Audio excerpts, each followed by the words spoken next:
Hello friends, सुमन science classes में आपका एक बार फिर स्वागत है। आज जनरल साइंस सीरीज का पार्ट 3 देखेंगे। इसमें भी प्रीवियस ईयर्स क्वेश्चंस का 20 क्वेश्चंस लेकर आए हैं, जो कि सभी कंपटीशन के एग्जाम के व्यू से बेहद इंपॉर्टेंट होने वाला है। तो चलिए सेशन को शुरू करते हैं। और पहला क्वेश्चन कहता है, पौधों का जनन अवयव कौन होता है? पौधों का जनन अवयव कौन होता है? तो कौन सा ऑप्शन हो जाएगा मेरा? Option D, option number D, पुष्प। पुष्प जो होता है पौधों का जनन अवयव होता है। पुष्प के मेल पार्ट्स को क्या बोलते हैं, यानी कि पुरुष वाले पार्ट्स को क्या बोलते हैं? तो उसको बोलते हैं पुंकेसर। क्या बोलते हैं? पुंकेसर। पुंकेसर। इंग्लिश में बोले तो अस्टामिन। इंग्लिश में बोले तो अस्टामिन। और फीमेल पार्ट्स को क्या बोलते हैं? फीमेल पार्ट्स को क्या बोलते हैं? तो इसको बोलते हैं अंडप। क्या बोलते हैं? अंडप। ठीक है। इंग्लिश में बोले तो कार्पेल। इंग्लिश में बोले तो कार्पेल। ठीक है। और यही टर्म अगर हम ह्यूमंस के लिए यूज करें तो ह्यूमंस के लिए क्या हो जाएगा? मेल पार्ट्स को क्या बोलते हैं? एंड्रोसियम बोलते हैं। मेल पार्ट्स को क्या बोलते हैं? एंड्रोसियम बोलते हैं। ठीक है। इसको बोलते हैं पुमंग। हिंदी में बोलते हैं पुमंग। हिंदी में पुमंग, इंग्लिश में एंड्रोसियम। फीमेल पार्ट्स को क्या बोलते हैं? गायनोसियम। गायनोएशियम। गायनोसियम। इसको हिंदी में बोलते हैं जयांग। क्या बोलते हैं? जयांग। हिंदी में बोलते हैं जयांग।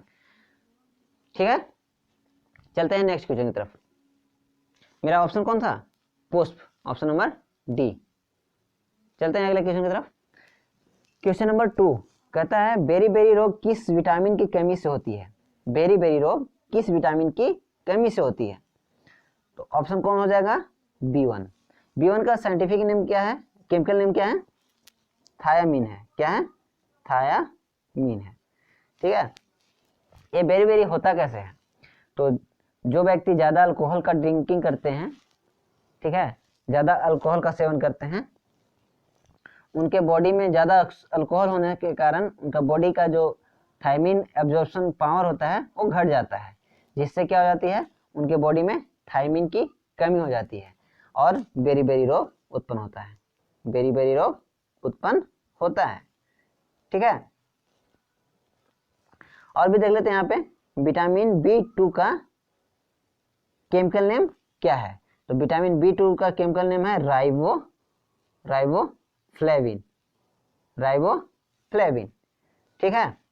इसी तरह से विटामिन B6 का रासायनिक नेम क्या है? इसका भी है पायरोडॉक्सिन। पायरोडॉक्सिन। पायरोडॉक्सिन। ठीक है। विटामिन B12 का रासायनिक नेम क्या है? साइनोकोबालामीन। साइनोकोबालामीन। साइनोकोबालामीन। एक और क्वेश्चन पूछा जाता है यहाँ से कि विटामिन B12 में कौन सा धातु पाया जाता है? विटामिन B12 में कौन सा धातु पाया जाता है? कौन सा तत्व पाया जाता है? तो कौन सा पाया जाता है? साइनोकोबालामीन। कोबाला से यहाँ से पकड़ना है, कोबाल्ट पाया जाता है। कौन सा पाया जाता है? कोबाल्ट पाया जाता है। ठीक है। चलते हैं अगले क्वेश्चन की तरफ। क्वेश्चन नंबर 3, किस ग्रह को लेटा हुआ ग्रह कहा जाता है?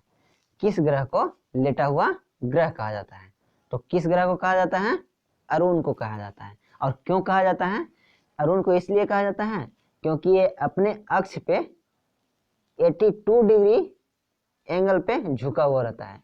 अपने ही अक्ष पे 82 डिग्री पर झुका हुआ रहता है, जिसके कारण अरुण को यानी कि यूरेनस को लेटा हुआ ग्रह कहा जाता है। क्या कहते हैं इसको? लेटा हुआ ग्रह। इसके बारे में थोड़ा सा और जानकारी ले लें कि यह सूर्य का कौन सा ग्रह है? क्यों स्थान का ग्रह है? 7वें स्थान का। सूर्य से 7वें स्थान का ग्रह है। और ये सूर्य की एक बार परिक्रमा 84 वर्ष में करता है। कितने वर्ष में? 84 वर्ष में करता है। सूर्य का एक बार परिक्रमा 84 वर्ष में पूरा करता है। ठीक है। चलते हैं अगला क्वेश्चन। किस ग्रह को लाल ग्रह कहा जाता है? Interesting question. किस ग्रह को लाल ग्रह कहा जाता है? तो किसको कहा जाता है? ऑप्शन नंबर सी, मंगल को। मंगल को लाल ग्रह कहा जाता है।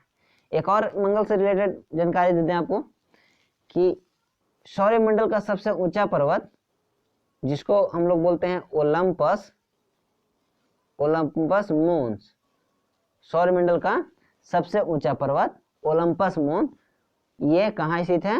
मंगल पे स्थित है। कहाँ स्थित है? मंगल पे स्थित है। ठीक है। और मंगल जो है सूर्य से कौन सा क्यों स्थान का ग्रह है?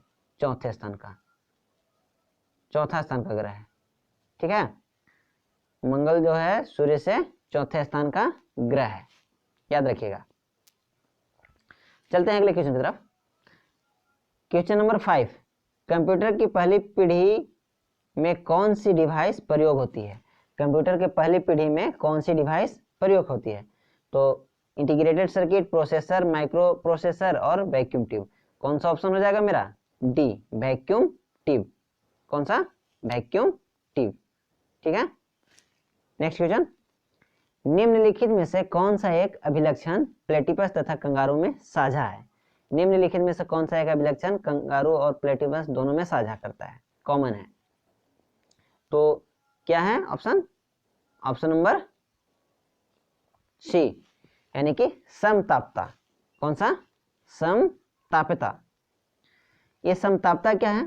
तो किसी भी जीव का क्षमता, जो किसी भी जीव का अपने बॉडी टेम्परेचर को रेगुलेट करने की क्षमता को क्या बोलते हैं? समतापता बोलते हैं।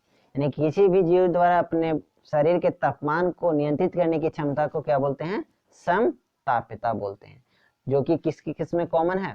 प्लेटिपस और कंगारू दोनों में कॉमन है। ठीक है। नेक्स्ट क्वेश्चन, क्वेश्चन नंबर 7, दिए गए रुधिर वर्गों के समुच्चयों में से किस एक के बीच रुधिर संचरण होता संभव है? ऑप्शन देखते हैं। ए और ओ, जिसमें ए दाता है, ए बी और ए, जिसमें ए बी दाता है, ए और ए बी, जिसमें ए दाता है, और डी ए बी और ओ, जिसमें ए बी दाता है। नहीं, ये तो गलत हो गया। ए बी जो है उसको हम लोग बोलते हैं सर्वग्राही। ए बी को क्या बोलते हैं? सर्वग्राही बोलते हैं। ए बी को क्या बोलते हैं? सर्वग्राही बोलते हैं। और ओ को सर्वदाता बोलते हैं। ठीक है, ये तो कंफर्म है। ए बी को सर्वग्राही बोलते हैं, यानी कि सबसे ले सकता है ब्लड को, और वो सबको दे सकता है, सबको बांट सकता है। ठीक है, ये भिखारी टाइप का है ए बी, और वो जो है दानी टाइप का है। ठीक है। यहाँ पे ऑप्शन मेरा कौन सा हो जाएगा? पहले ऑप्शन देख लेते हैं। ऑप्शन नंबर सी, ए और ए बी, जिसमें ए जो है दाता है। अब थोड़ा सा ब्लड ग्रुपिंग के थोड़ा डिस्क्रिप्शन में चले जाए। ब्लड ग्रुपिंग के थोड़ा सा डिस्क्रिप्शन देखते हैं, क्या है ब्लड ग्रुपिंग। तो इसमें पहले देखते हैं ब्लड ग्रुप ए। ब्लड ग्रुप ए में एंटीजन जो होता है वो ए पाया जाता है, और एंटीबॉडी बी पाया जाता है। ब्लड ग्रुप ए में एंटीजन ए पाया जाता है, जबकि एंटीबॉडी बी पाया जाता है। और इसको कौन कौन से ब्लड ग्रुप दे सकते हैं? या तो ए दे सकता है, इसको अपने ही जाति का दे सकता है, या ओ तो सबको दे सकता है, तो इसको भी देगा। ठीक है। अच्छा, यहाँ पे एक और जीके का प्रश्न है कि ब्लड ग्रुप एंटीजन जो होते हैं वो कहाँ पाए जाते हैं? ब्लड में एंटीजन कहाँ पाए जाते हैं? तो कहाँ पाए जाते हैं एंटीजन? ये पाए जाते हैं आरबीसी में। एंटीजन कहाँ पाए जाते हैं? आरबीसी में। और एंटीबॉडी कहाँ पाए जाते हैं? एंटीबॉडी कहाँ पाए जाते हैं? ये पाए जाते हैं प्लाज्मा में। एंटीबॉडी कहाँ पाए जाते हैं? प्लाज्मा में। और एंटीजन कहाँ पाए जाते हैं? आरबी में, आरबीसी में, चल रेड ब्लड कार्पेसल्स में, रेड ब्लड कार्पेसल्स में। ठीक है। तो ए के बारे में देख लिए, ब्लड ग्रुप बी के बारे में देख लेते हैं।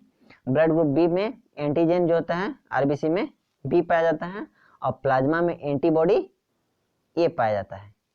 प्लाज्मा में एंटीबॉडी ए पाया जाता है। और इसको कौन कौन से ग्रुप दे सकते हैं? या तो बी दे सकता है, या फिर ओ दे सकता है, या तो सेम जाति वाला दे सकता है, या फिर ओ तो सबको दे सकता है, तो इसको भी देगा।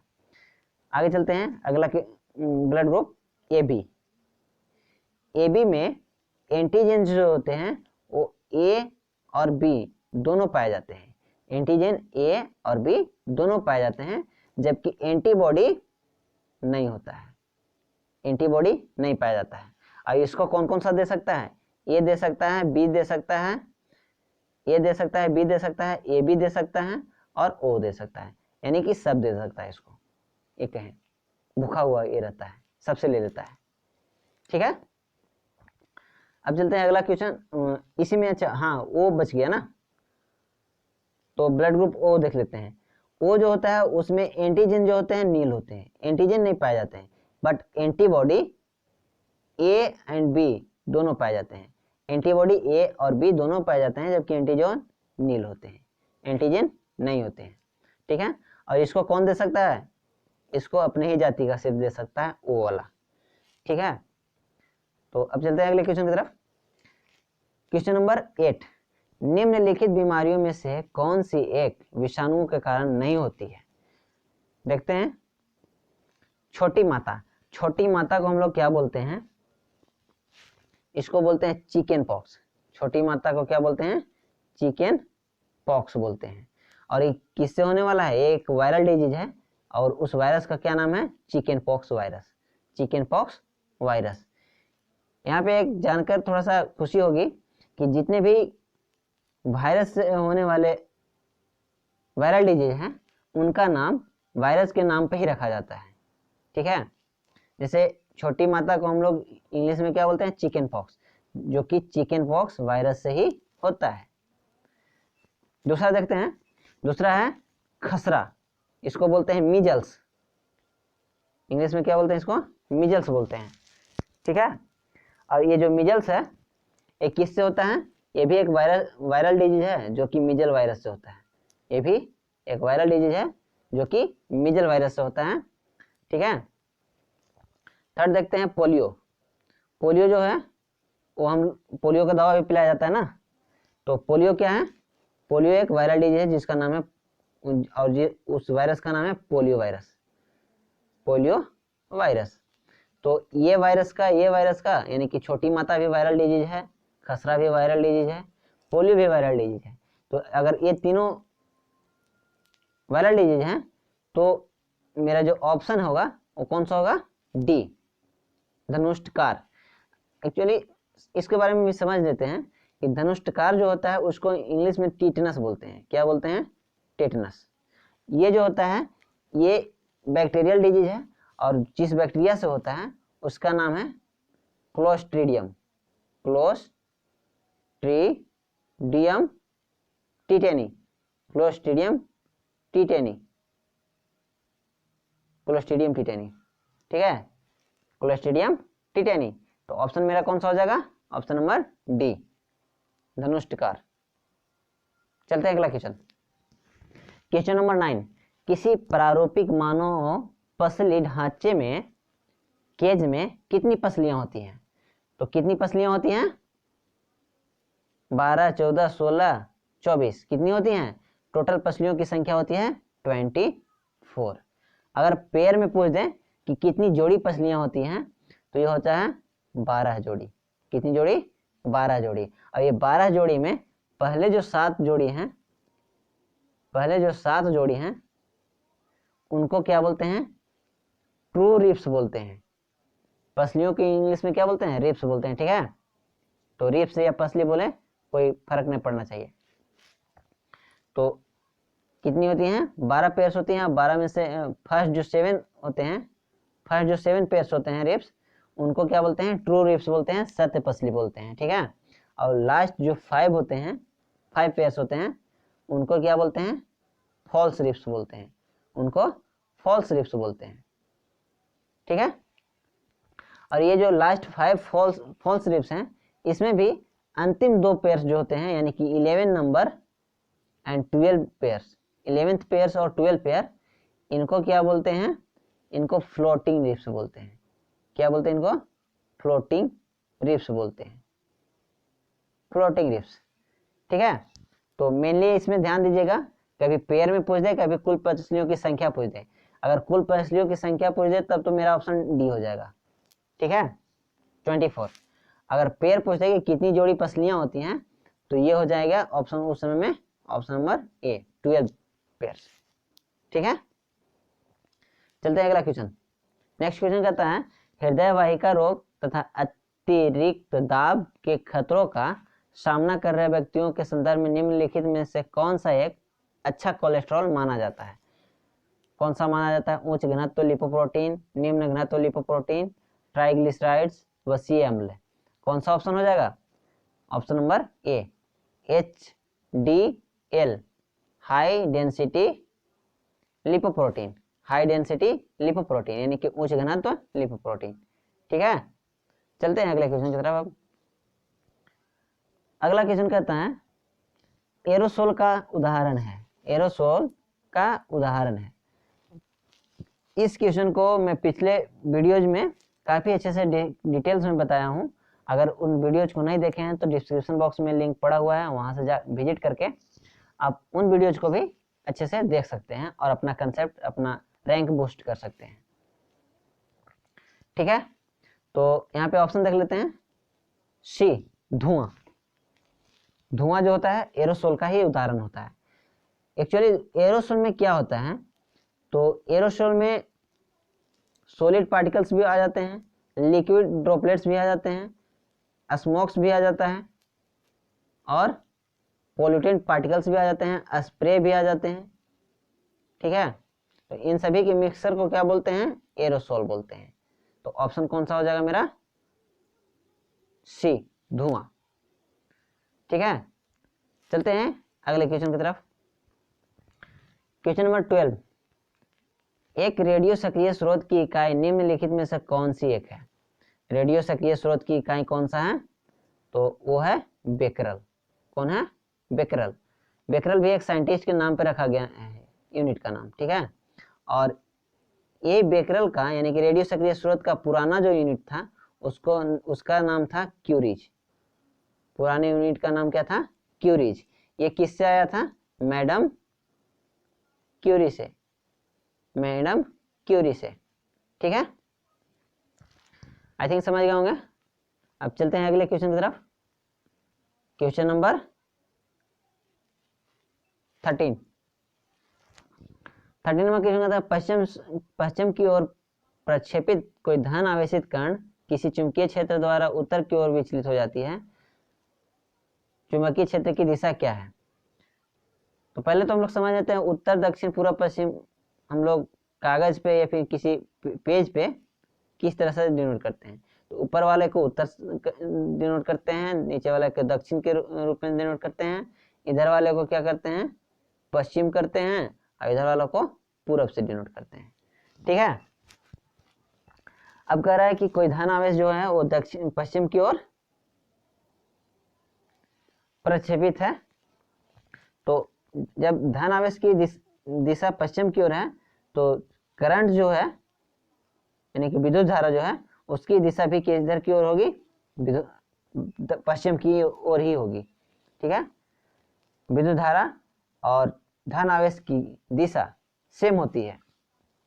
और इस पूरे चीज को देखने के लिए एक नियम होता है जिसका नाम है फ्लेमिंग का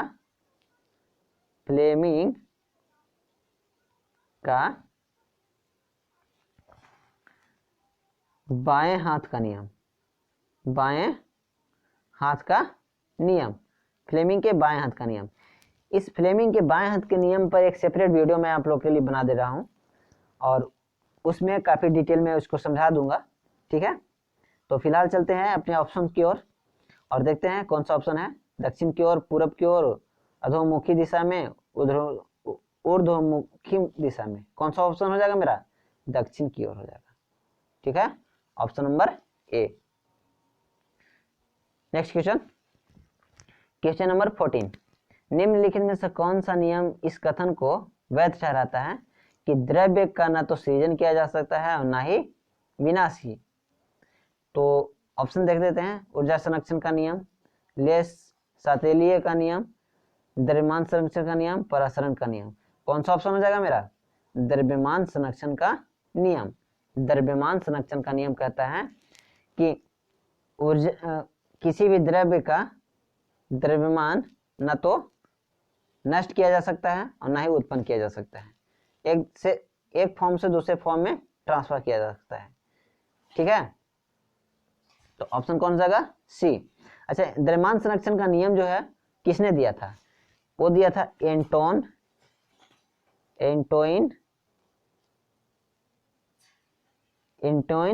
लिवोइजियर ने।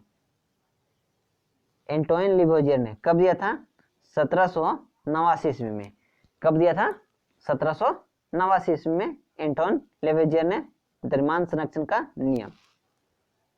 ठीक है, नेक्स्ट क्वेश्चन की तरफ। क्वेश्चन नंबर 15, त्वरण की एक यूनिट क्या है? त्वरण की एक यूनिट क्या है? ऑप्शन कौन हो जाएगा? मीटर पर सेकेंड स्क्वायर। मीटर पर सेकेंड स्क्वायर। त्वरण यानी एक्सेलरेशन बराबर होता है वेलोसिटी बटा टाइम। क्या होता है? वेलोसिटी बटा टाइम। या त्वरण बराबर होता है एफ बटा एम। त्वरण बराबर होता है वेलोसिटी बटा टाइम, चाल बटा समय, या फिर बल बटा द्रव्यमान यानी कि फोर्स बटा मास। ठीक है, अगर v बाई टी के रूप में देखते हैं, a बराबर v बटा टी से हम अगर इसका यूनिट निकालते हैं तो देखते हैं कि वेलोसिटी का जो ऐसा यूनिट होता है वो मीटर सेकेंड इनवर्स होता है, यानी मीटर पर सेकेंड होता है। और इसको सेकेंड से टाइम के ऐसा यूनिट से डिवाइड करते हैं, तो यहाँ से क्या हो जाएगा? ये हो जाएगा आपका metre second inverse square. Metre second inverse square यानी कि मीटर पर सेकेंड स्क्वायर, इसको मीटर पर सेकेंड स्क्वायर भी बोलते हैं। और अगर बल से देखते हैं, फोर्स बाई द्रव्यमान यानी कि फोर्स बाई मास के रूप में देखते हैं एफ बाई एम से, तो यहाँ से भी हम लोग त्वरण की इकाई को निकाल सकते हैं। फोर्स का ऐसा यूनिट क्या होता है? न्यूटन। न्यूटन बराबर क्या होता है स्टैंडर्ड यूनिट में? केजी मीटर पर सेकेंड स्क्वायर यानी कि केजी मीटर सेकेंड स्क्वायर। मास है नीचे में, तो मास के यूनिट से लिखते हैं, डिवाइड कर देते हैं, तो केजी से केजी कट गया, यहाँ से भी आ जाएगा मीटर पर सेकेंड स्क्वायर। मीटर पर सेकेंड स्क्वायर। तो आई थिंक समझ गए होंगे। चलते हैं नेक्स्ट क्वेश्चन की तरफ। एस्पिरिन साधारण नमक है, सॉरी एस्पिरिन साधारण नाम है। किसका नाम है? सैलिसिलिक एसिड का, सैलिसिलेट का, या मेथिल यानी मिथिल क्या, सॉरी मेथिल सैलिसिलेट का, या फिर option number D acetyl salicylate acid का। कौन सा हो जाएगा? Option number acetyl salicylate acid का। ठीक है, इसका भी प्रीवियस क्लासेस में, पिछले के क्लासेस में डिटेल में समझाया है। आपका लिंक डिस्क्रिप्शन बॉक्स में दिया हुआ है, वहाँ से विजिट करके आप उन वीडियोज को भी देख सकते हैं। ठीक है, तो फिलहाल चलते हैं आगे। यहाँ पे कौन सा ऑप्शन था? एसिटल सैलिसिलेट एसिड का। ठीक है, अगला क्वेश्चन नंबर 17। ऊनी कपड़े सर्दी के मौसम में इस्तेमाल होते हैं। ऊनी कपड़े सर्दी के मौसम में इस्तेमाल होते हैं क्योंकि ऊनी कपड़े गर्मी उत्पादित करने का अच्छा स्रोत है, गर्मी को आसपास वातावरण को अवशोषित करता है, गर्मी के अकुशल संवाहक है, शरीर को लगातार गर्मी प्रदान करता है। कौन सा ऑप्शन हो जाएगा? Option number C. कौन सा हो जाएगा? Option number C. ठीक है, ये क्या करता है कि इन्वायरमेंट और बॉडी के बीच में जो कनेक्शन होता है उसको तोड़ देता है, यानी कि जो टेम्परेचर कनेक्शन होता है वायुमंडल और बॉडी के बीच में उसको तोड़ देता है। यानी कि जो बॉडी टेम्परेचर होता है, बॉडी से जो हीट उत्सर्जित हो रहा होता है उसको वायुमंडल में भेजने से रोकता है, वायुमंडल में जाने से क्या करता है? रोक देता है। जिसके कारण क्या होता है? हमारे बॉडी में गर्मी लगती रहती है। ठीक है, तो कौन सा ऑप्शन हो गया? सी, गर्मी का कुशल संवाहक। नेक्स्ट क्वेश्चन, क्वेश्चन नंबर 18, निम्नलिखित में से किसकी मापक इकाई थर्म है? तो किसकी मापक इकाई थर्म है? ऊर्जा का, उष्मा का, गति का, विद्युत का? कौन सा? उष्मा का। ठीक है, उष्मा का और भी इकाई होता है। टोटल उष्मा का कितनी इकाई है? 3 है मेनली। एक को तो थर्म बोल रहे हैं, दूसरे को कैलोरी बोल रहे हैं, कैलोरी बोलते हैं, और दूसरे को जूल बोल रहे हैं। ठीक है, जिसमें एसआई यूनिट जो होता है, एसआई यूनिट जो होता है वो कौन सा होता है? जूल होता है। उष्मा का एसआई यूनिट अगर पूछ दे तो जूल है। अगर पूछे कि थर्म किसका यूनिट है तो उष्मा का। कैलोरी किसका है? तो इसका ऑप्शन वेरी भी कर सकता है, ऊर्जा का भी हो सकता है, उष्मा का भी हो सकता है, कार्य का भी हो सकता है। ठीक है, तो चलते हैं अगले क्वेश्चन की तरफ। और क्वेश्चन नंबर 19, यदि पृथ्वी के वायुमंडल के CO2 गायब हो जाती है तो पृथ्वी की सतह का तापमान होगा, क्या होगा? पृथ्वी के तापमान घट जाएगा, पृथ्वी के तापमान में क्या हो जाएगा? कमी आ जाएगी। ठीक है, और वो कमी आकर के पृथ्वी का तापमान जो है कितना हो जाएगा? पृथ्वी का जो लास्ट तापमान है वो कितने पर आकर रुक जाएगा? -18 डिग्री सेल्सियस पे, -18 डिग्री सेल्सियस पे। इसको फ़ारेनहाइट में चेंज करें तो कितना में हो जाएगा? -0.4 डिग्री फ़ारेनहाइट, -0.4 डिग्री फ़ारेनहाइट। अच्छा, नॉर्मली जब CO2 मौजूद है पृथ्वी पर तो उस समय में नॉर्मली शरीर का जो टेम्परेचर होता है, पृथ्वी का जो टेम्परेचर होता है वो होता है आपका 14 से 15 डिग्री सेल्सियस, 14 से 15 डिग्री सेल्सियस। ठीक है, इसी को अगर फ़ारेनहाइट में देखें तो 57 to 58.2 degree Fahrenheit, 57 to 58.2 degree Fahrenheit. ठीक है, और आज का और अंतिम क्वेश्चन, क्वेश्चन नंबर 20, कहता है इंसुलिन का उत्पादन किया जाता है, कहाँ से किया जाता है इंसुलिन का उत्पादन? आइसोलेट ऑफ लैंगरहैंस द्वारा, पीयूष ग्रंथि द्वारा, थायराइड ग्रंथि द्वारा, एड्रिनल ग्रंथि द्वारा? कौन सा ऑप्शन हो जाएगा? आइसोलेट ऑफ लैंगरहैंस द्वारा। आइसोलेट ऑफ लैंगरहैंस किसका पार्ट है? पैनक्रियाज का। किसका पार्ट है? पैनक्रियाज का, अग्नाशय का। ठीक है, और इंसुलिन जो है ये कहाँ से होता है? उत्पन्न होता है beta cell of isolate of Langerhans of pancreas, यानी कि पैनक्रियाज के आइसोलेट ऑफ लैंगरहैंस के बीटा सेल से इंसुलिन का स्रवण होता है। और इंसुलिन जो होता है वो ब्लड में ग्लूकोज लेवल को घटाने का काम करता है, ब्लड में ग्लूकोज लेवल को क्या करता है? घटाने का काम करता है। और इसके जस्ट एक अपोजिट हार्मोन होता है जिसका नाम है ग्लूकागोन।